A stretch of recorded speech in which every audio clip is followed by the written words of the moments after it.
first and foremost, I want to give all of the praises and the glory to the Most High and His Son, Yahweh, Ba'ashem, Yahweh Shine, Ba'ashem, Rakak, Wadash.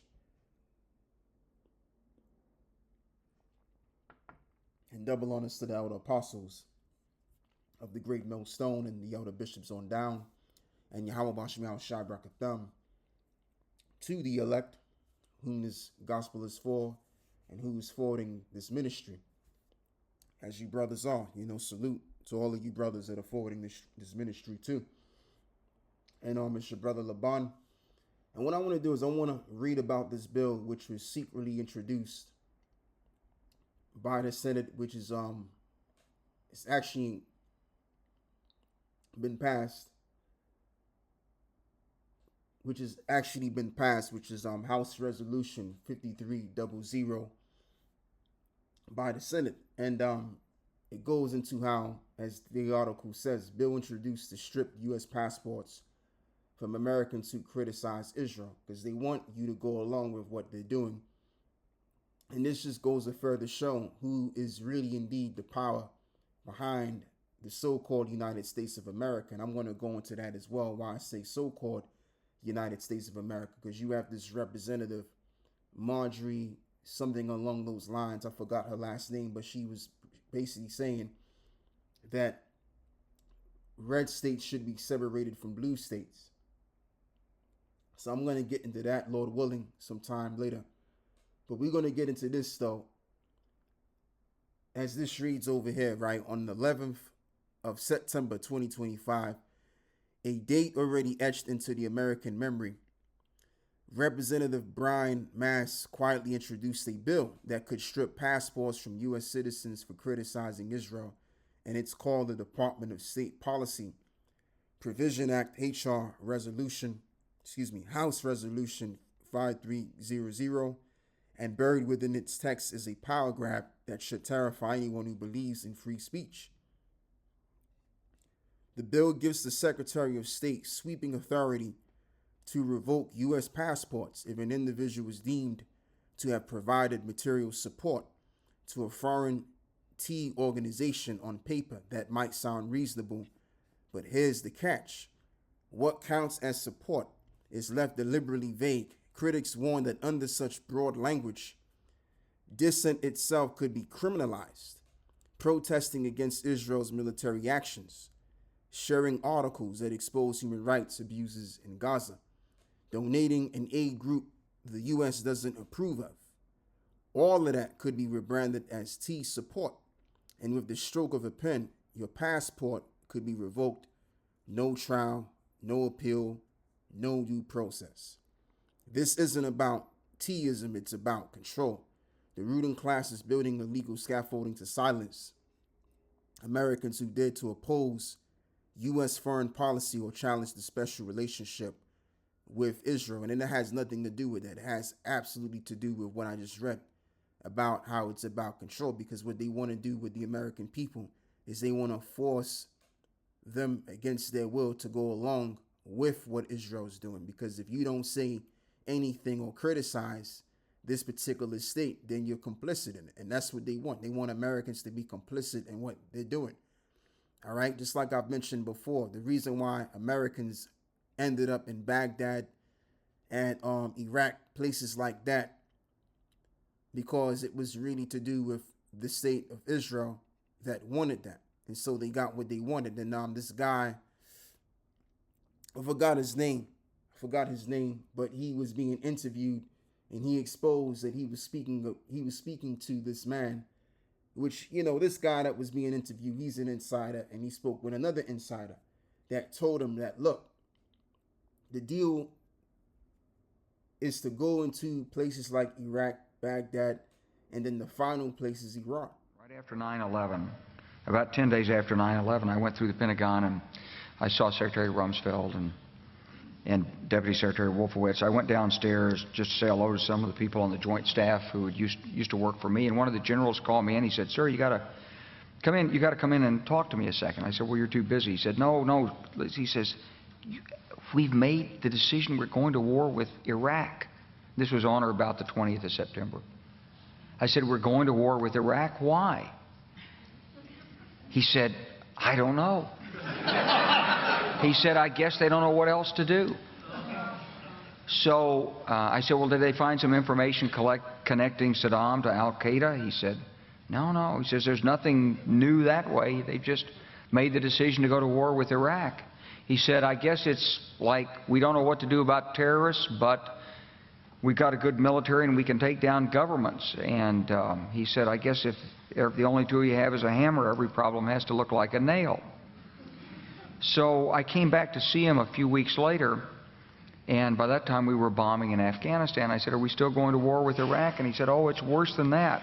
He said, he reached over on his desk, he picked up a piece of paper, and he said, I just got this down from upstairs, meaning the Secretary of Defense's office today, and he said, this is a memo that describes how we're going to take out 7 countries in 5 years, starting with Iraq and then Syria, Lebanon, Libya, Somalia, Sudan, and finishing off Iran. I said, is it classified? He said, yes, sir. I said, well, don't show it to me. That's what he said. So where is he getting that information from? Of course, because he's an insider, right? But it's coming from on high, Amalek. Because the thing with these Amalekites in the state of Israel right now, what they want is they want to maintain their superpower status in the East and many other things that they want to fulfill. So if they can get Iran out the way, which that's impossible, because when you look at Iran has, a good level of power.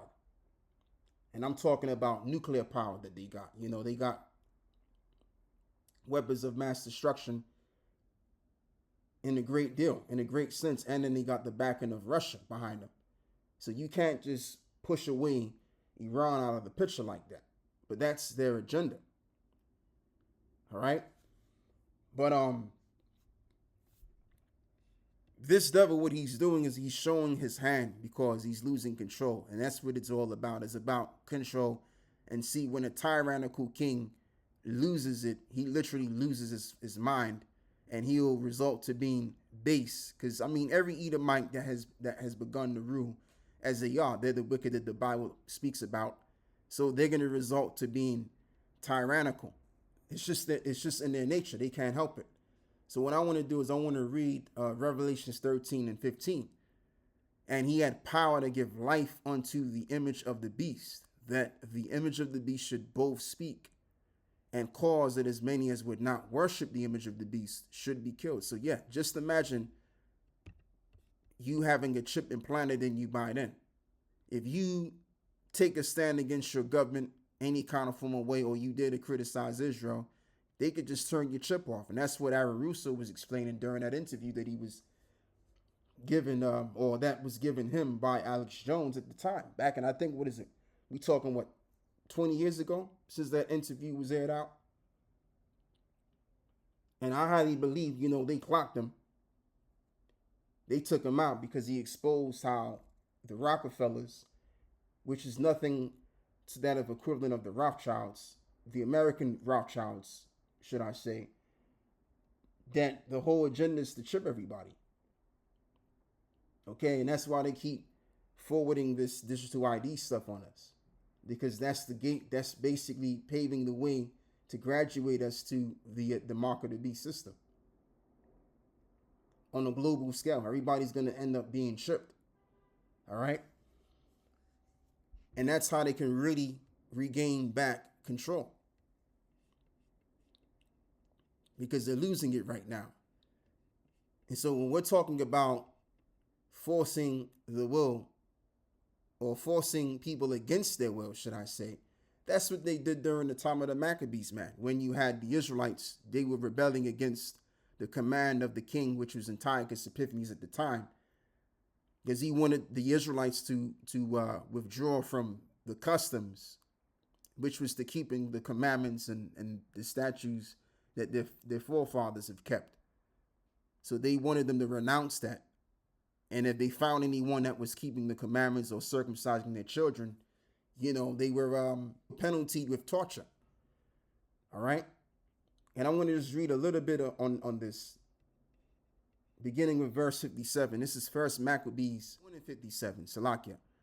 And whoso was found with any of the book of the testament, or if any committed to the law, the king's commandment was that they should put him to death.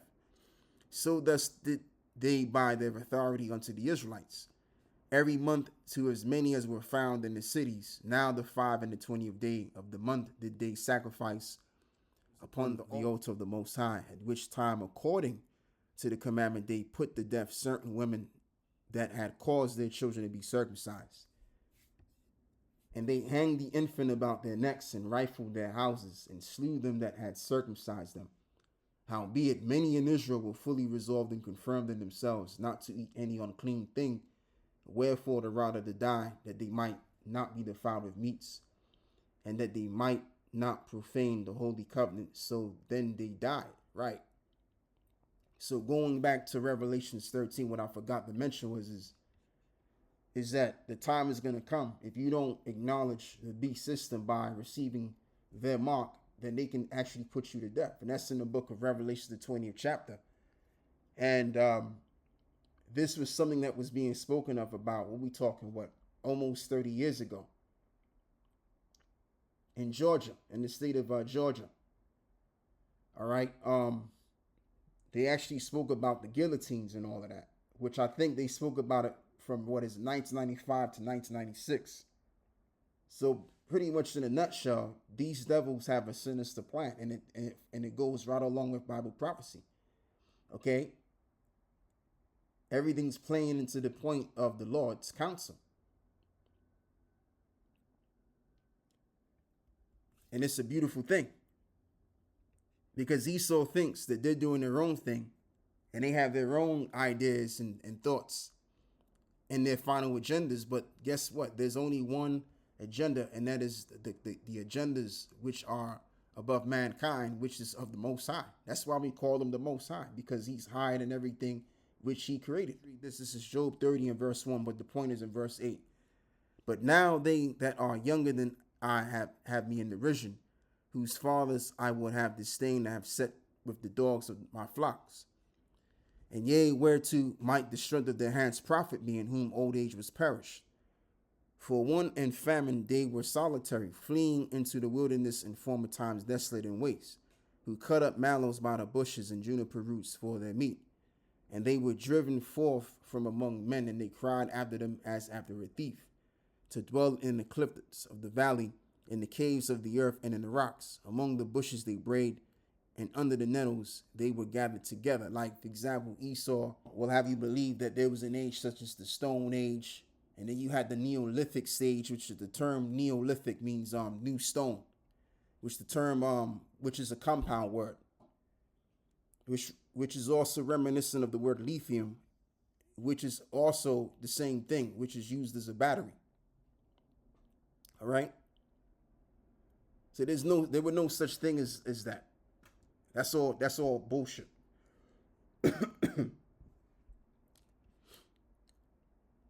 And the reason why they use those terminologies is because they want to make it so far-fetched that, yeah, we were dwelling in the caves of the rocks. No, it wasn't so far-fetched.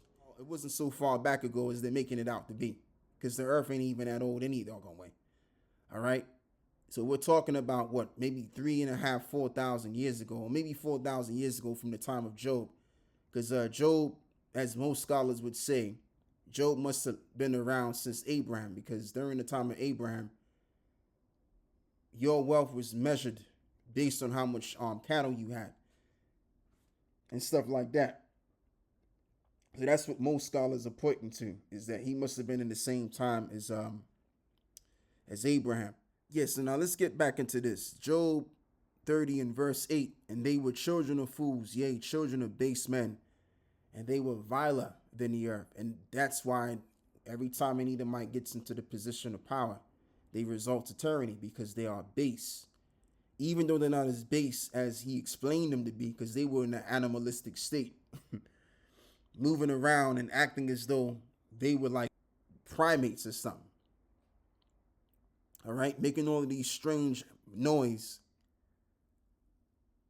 But guess what? The Lord rose them out of that, just so that prophecy can be fulfilled. So with that being said, let's go all the way back here, and I'm gonna see if I can read some more of this.